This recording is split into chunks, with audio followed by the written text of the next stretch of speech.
AITA for telling my dad he made a dumb decision and I don't need to fix it for him? I lost my mom at 5, and when my dad started dating Mara at 7, I was upset and pushed her away. Eventually we got along, but my dad broke up with her when I was 10, saying she wasn't trying hard enough. A few months later he met Stacey, who wanted to be my new mom, but I resisted and refused to accept her. My mom died when I, M16, was 5. I remember her, just not amazingly well. When I was 7, my dad started dating again and met Mara. At first I was upset about Mara and my dad dating and didn't want to meet her and gave her a hard time. I told her I didn't want her replacing my mom. She gave me space to let out all my feelings at her, and then she reassured me she was not here to take Mom's place. She told me she really liked my dad and wanted to really like me too, but she didn't have to be my mom for us to like each other. At first I wasn't sure if I believed her, but she won me over and we got along really well. She even lived with us for a year. But when I was 10, Dad broke up with Mara and said she wasn't trying hard enough to fill the role of mom for me, and I needed a mom. I told him I didn't want another mom and I loved Mara, that she was the best. Mara was blindsided by it because things had been so good, and I don't think my dad had said it would be a deal breaker. Within a few months he met his wife, Stacey. Stacey was a single mom with a 2-year-old daughter. I was 11 by then. Stacey was very on board to be my new mom, and I was not. I said it so many times I didn't want a new mom. I wouldn't call someone else mom. I missed Mara and wouldn't give Stacey a chance if she tried to take over Mom's place. I was ignored, and Dad and Stacey got married when I was 12. After my 16th birthday, which was June, my dad kind of realized I was serious about not wanting a mom and not giving Stacey a chance to be my mom. She has tried so hard too. She has tried to make me love her and her daughter, but I'm not here to get a new mom. I'm not open to it, something Dad now knows. It's caused a lot of strain with him and Stacey, because Stacey found out I had DM'd Mara recently and apologized for Dad and thanked her for being awesome and saying I miss her. Stacey said she can't even get me to say I like her. I told her it's because I don't, that I don't like people who don't listen or who think they can make me do things like let them be my new mom. Stacey said she was expecting/promised a family for her daughter. Not this. Dad pulled me aside a few nights ago and told me he now realizes I was serious about the things I said, and he realizes I loved Mara, but that he really wanted the best for me, and someone who wouldn't even try to be my mom wasn't it. He told me Stacey would be such a good second mom to me, and I could have a sister, if I give this a chance. He said his marriage could end if we can't pull together as a family. I told him he made a dumb decision and I wouldn't fix it for him. I said it was fine if Mara just wasn't the one for him, or if their relationship changed. But I loved her because she wasn't my mom. She was someone I could trust and love as Mara, and that my dislike of Stacey wasn't changing, and neither was my unwillingness to get a new mom. Dad told me I don't get to speak to him like that I was out of line. AITA? Relevant comments. Commenter. NTA. You have consistently told your dad over the years that you did not want a new mother, and he has consistently, including now, ignored what you had to say. He's the one who screwed up, not you. Sounds like he made promises to Stacey that he expected you to keep for him. That's all on him. And you're right. It's not up to you to fix it. OP. That's exactly how it sounds to me too. He didn't believe me, so he promised her this traditional family with the 4 of us, where she'd get to be a mom to me, and I'd be a son to her and a brother to her daughter. At no point did he consider even for a second that I wasn't lying about not wanting a new mom. Took him this long to figure it out. Commenter.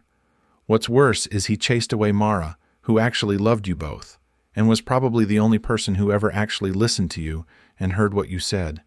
She could have really helped you and your dad be closer if your dad had just stopped with the self-sabotage. NTA, OP. OP. And she did while they were together. She was the person who encouraged him to talk more about Mom and tell me stories, show me photos. He didn't do that naturally, but he opened way up with her encouragement, and I learned so much. Story 2. AIO. I don't want my so cuddling with other men. Probably sounds cliche, but I could really use some help with this. I, M32, have been seeing someone, F31, for roughly 4 months now. We were friends first and agreed to take it slow, but have organically gotten close enough to mutually admit we're in love, and now I'm wondering if I'm inadvertently putting too much pressure on her after all. We both have pretty fucked up trauma pertaining to exes, but we act like a couple in every way in all but name. Let me preface this by saying that I truly do not believe there's anything intrinsically wrong with platonic affection, but her boundaries pertaining to it seem to be a lot looser than mine. As someone who has been mostly poly all her life, and I am monogamous, she thinks that it's okay to give freely to everyone no matter what, but I think that there are some people with whom it's not going to be appropriate, and that one's romantic partner should take precedence over a friend. It's come up several times and I've brushed it off, but certain uncomfortable things keep popping up, and I felt the need to officially address it once and for all, before things get too far. And yes, we officially agreed we are mutually exclusive right now. This is why I felt I needed to make sure this isn't something I'll have to worry about down the line. Let me preface this further by also saying that I have no issue with her having friends of the opposite gender.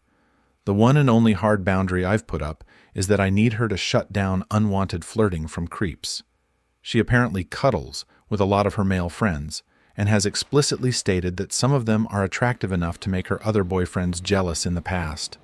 The way she and I cuddle is deeply, deeply intimate. There is no better feeling in the world to me, and I told her I simply cannot tolerate her replicating the same with other men, and that if she were to ask the same of me, I would acquiesce in a heartbeat. She reacted very negatively and hostilely, said she didn't want to stop, and called me insecure for it. I proposed a hypothetical. If we were in the same room, would you stop? She thought that it was totally unreasonable, and so I threatened to leave on the spot, because I don't want to invest more time in this if she can't make me her priority over other people.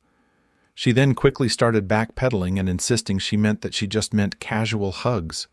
But that was not the case to me, because if it was, I wouldn't have felt so strongly about it.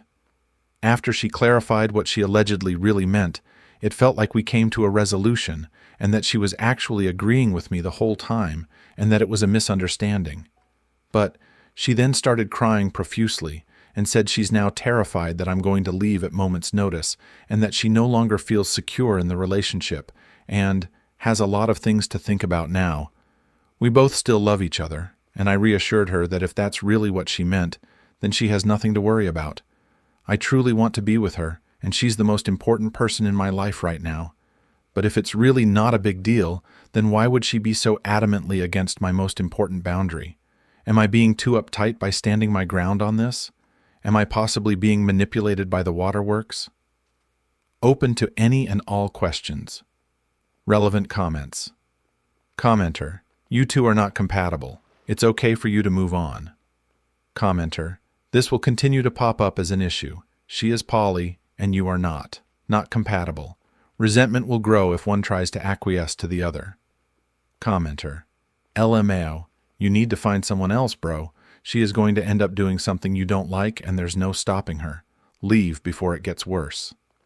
Commenter: as a monogamous person, I really don't think I could ever date someone who is poly, even if they were willing to be monogamous with me because of shit like this. You two clearly have very, very different ideas about what is appropriate in a relationship. I know for me personally, I wouldn't want to be arguing about whether it's okay to cuddle with others when you're in a relationship at 32 years old. This is pretty basic shit. This is not the woman for you. This is not. Story 3. AIO. My mill demanding all of my deceased husband's things. So my F24 husband, M23, passed away 2 months ago. My MIL called me today saying she's going back home and wants everything of his, clothes, shoes, electronics, everything, to give to her family back home. She said I can keep 2 things. This is the first time I'm hearing about this, and she wants it within the next couple of days. I definitely want more than 2 things of my husband's. She got hostile, saying I can't even wear his clothes or shoes, and that in a year I'll move on with someone new. She was yelling, and her logic was that she was his mom and gave birth to him, while I was just a small piece of his life, implying I wasn't significant. Mind you, they never had a great relationship. Ever since I met my husband, he told me about how complicated their relationship was. He never felt like he was enough for her and felt emotionally neglected. He even told me that he didn't think she loved him. I tried to reassure him, saying she does, but just has a hard way of showing it. But he remained firm, insisting she didn't love him. After we met, he moved out of her house and moved in with me. He said I saved him from a prison. She never liked me from the beginning. My husband would tell me all the horrible things she would say, calling me that American girl. She even stole money from me. But I never said anything not wanting to cause issues. At one point, she turned his whole family against him because he chose to be with me and not be at her beckoning call every second of the day. How she was acting, you would think that I said no completely. I just wanted to keep more than she was willing to give, especially considering I bought a lot of his things throughout our marriage. She was talking to me like I didn't lose my husband and had no empathy with her tone of voice. Now I'm thinking about cutting contact because of how disrespectful and demanding she's being, especially with her implying I'm not important. Ever since the beginning, she has tried to compare our grief, but we are grieving two completely different things, her a son and me a husband. What should I do?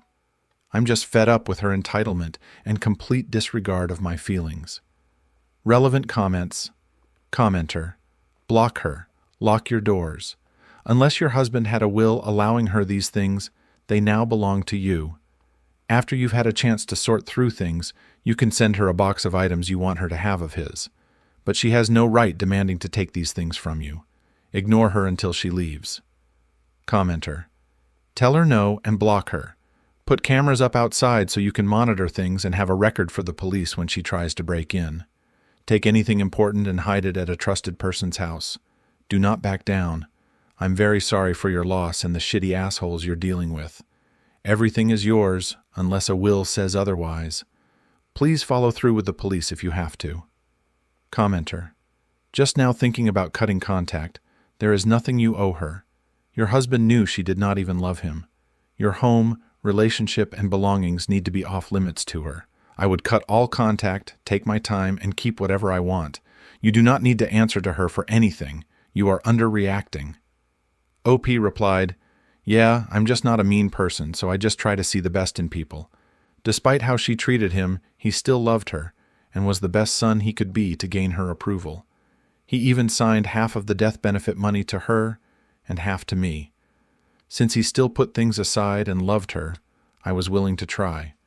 But not anymore. I know she will try to come and apologize to get her way, like she does with everything. I will tell her I'm not ready to go through his things right now, and when I am, and if I decide to give anything away, I will mail them to their address on my own time. Story 4. AITA for asking my mill not to come visit the baby during the week because she is driving away the nanny. We have a lovely nanny who is great with our son. We started my return to work by having one grandma from each side visit once a week for a few hours with the nanny. I have gotten the sense that my MIL and the nanny aren't getting along great. My MIL snaps at her a little, disregards a lot of safety sense that our nanny insists on, and I agree, keeps trying to insist on feeding him the way she wants, carrying him while walking. I'm very against this as she is a little clumsy. She has actually taken the baby and gone downstairs to the lobby without waiting for the nanny. It's become a bit of a power struggle. She also doesn't come for a few hours at a time. She is there for 5, 6 hours. It's also worth mentioning that she was so upset when she heard we were getting a nanny at all. She wanted to do all the childcare, and like a lot of grandparents, I think she's a little out of her element and forgets how hard little babies can be and how easily they can hurt themselves, choke, or be seriously injured. Today I got home. My husband is traveling, and the nanny is in tears. She waits until my MIL leaves. She was there from 7:30 today, and then breaks down and says she can't do it anymore. It hurts her heart. Her focus is my son's safety, and she doesn't want to come to work on the days my MIL comes. I am mortified and so apologetic. I tell her I will sort this out, and maybe it's best if my mill comes on weekends. I was quite upset to hear all of this. I told my husband over the phone, and I was quite clear that this just isn't working, and I think our wonderful nanny will quit. Laying a boundary with my MIL is going to be horrible. I don't know how to handle this. I'm hopeful our nanny will be comfortable enough to speak to my husband and I together so he can hear it too. I think my husband is hopeful that his mother will change, but I don't think she will, We have tried. I am so sad that someone who works for me is this unhappy. I also feel bad for my husband, who is going to have a very rough time with this. And I get the sense he doesn't totally believe how bad it is. He keeps asking for specific examples of what his mom has done. AITA for insisting that my husband speak to his mom and get her to come only on the weekends when we are home. The situation feels untenable, but my husband thinks I'm overreacting. Relevant comments. Commenter. Info. Why would that be a big ask for her? You'd think she would like to come while your husband is there so she could see him as well. OP. A few things. She is retired. Nothing to do. She sent my husband and his brother to her MIL when they were little, so I think she has some regrets and wants to have a second chance. She is a little depressed and the baby makes her happy. There's a slightly unhealthy attachment here. Commenter. Yikes. All bad things. So you don't think she will want to come on the weekends instead? Side note. My mom was a terrible mom and she helped raise my brother's kids. She was a better grandma. I constantly pointed out toxic behaviors to correct than mom, but she still wasn't great. MIL can't necessarily make up for lost time. It just doesn't work that way. It would probably be impossible to tell her that, though. Thank you for sticking around until the end. If you liked our videos, please remember to like, share, and subscribe to keep up with our latest content. Have a wonderful day.